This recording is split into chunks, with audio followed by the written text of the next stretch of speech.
upon a very close scrutiny of the alleged references to Muhammad in the Bible as a prophet, they absolutely have no relation to the prophet of Muhammad, nor prophesy his coming. Muhammad is not mentioned in the Old Testament. Muhammad is not mentioned anywhere from Genesis to Revelation. Muhammad is God's true messenger. That's a joke.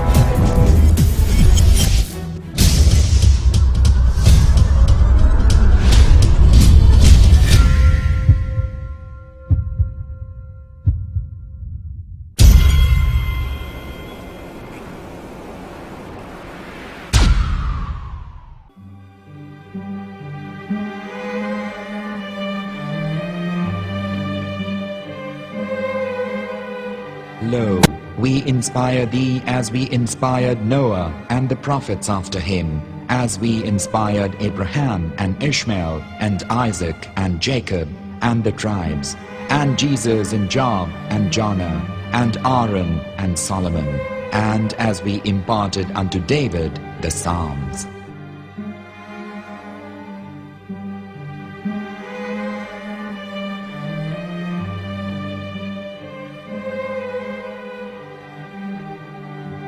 The verse we've just heard is from chapter 4 of the Quran. In the verse, God is affirming to humanity that Muhammad is indeed the recipient of a divine guidance, just as Noah, Abraham, and the rest of the prophets. However, some Christians and Jews today don't believe that Muhammad was a prophet and the covenant that God made with Abraham. And since the Quran is not their book of authority, in this video I'm going to show you that the book you're holding in your hands contains the name off the seal of prophethood, the Prophet Muhammad.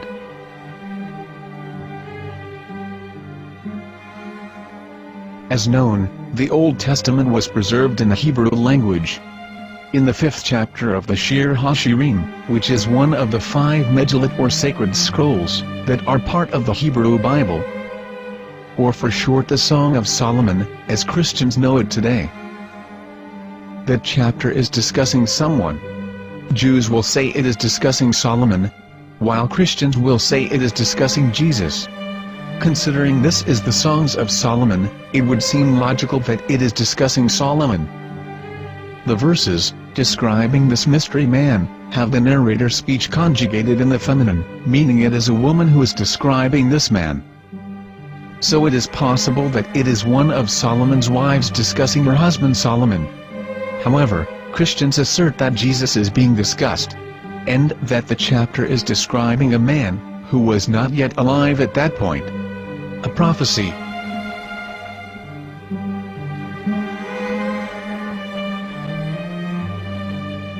In reading the English translation of Song of Songs 5:16, it finishes the description by saying, "He is altogether lovely," but what most people don't know is that the name of that man was given in the original megilot. Here is verse 16, and how it is written in ancient Hebrew, before introducing the vowels, in the 8th century. From the Hebrew Bible, on scripturetext.com. Here is the word in question. This word is made of 4 letters. Mem, Het, Mem, Dalet. Now when reading the word as it is written in its original form, with no vowels, it can be read as Muhammad, which is the name of the Muslim prophet, or as Mamad with no A after the H. According to Ben Yehuda's Hebrew English Dictionary, it is correctly pronounced as Muhammad, not Mamad. So how we're going to know for sure if it's pronounced as Muhammad, the Muslim prophet, or as Mamad, a random Hebrew word? The only way is to give the verse to a rabbi and say to him, "Please read." Here is the Song of Songs 5:16, and how it is read by a rabbi from a Hebrew Jewish site. Please notice, the im in Hebrew is a plural of respect. חיכו ממתקים וכולו מחמדים, זה דודי וזרעי בנות ירושלים. חיכו ממתקים וכולו מחמד, מחמד, מחמד, מחמד, מחמד, מחמדים. זה דודי וזה רעי בנות ירושלים.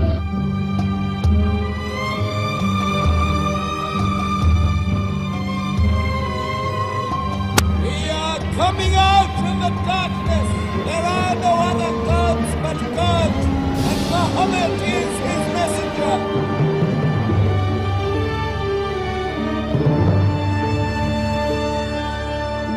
Let the world hear. חיכו ממתקים וכולו מחמדים, זה דודי וזה רעי בנות ירושלים.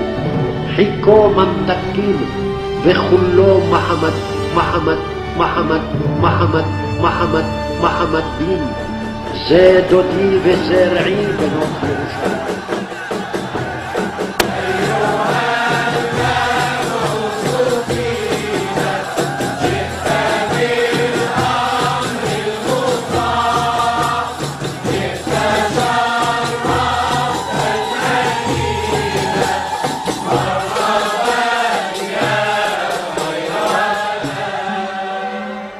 Here is the famous SDL translation tool, which includes a professional human translation, as well as an online translation. We're going to copy our Hebrew word of the Song of Songs, directly from the Jewish site. It's the same site, where you can hear the rabbi reading the verse in Hebrew. All links are in the description, so, we're going to copy the word and paste it, and ask, please translate. Are they going to translate the meaning of the name of that person? As the Bible translators did. Which is the praised and the lovely one, or are they going to keep the name as it is? Well, see it yourself. Here is the World Lingo translator. The result is the same. It's Muhammad. You have no right. You have no right to translate names of people. Anybody.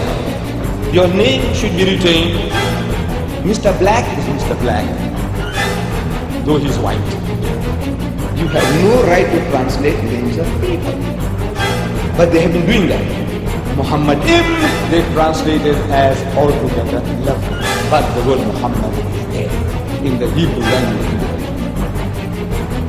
The word Muhammad is there in the Hebrew language.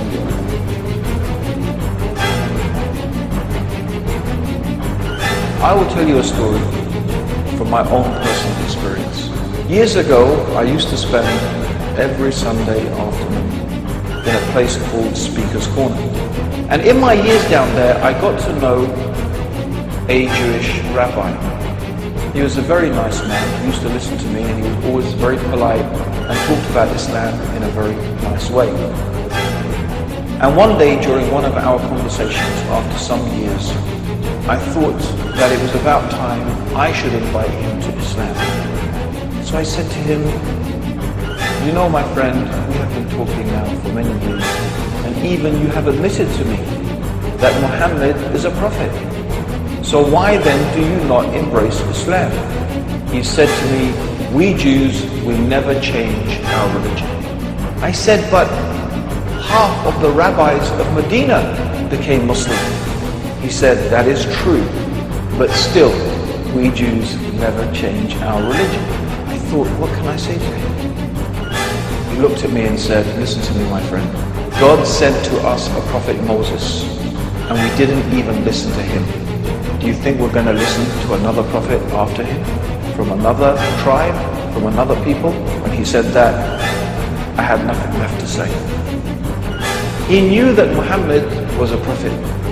In fact, another rabbi also came up to me and he said to me, we know Muhammad is a prophet, and he quoted to me a passage from the Bible.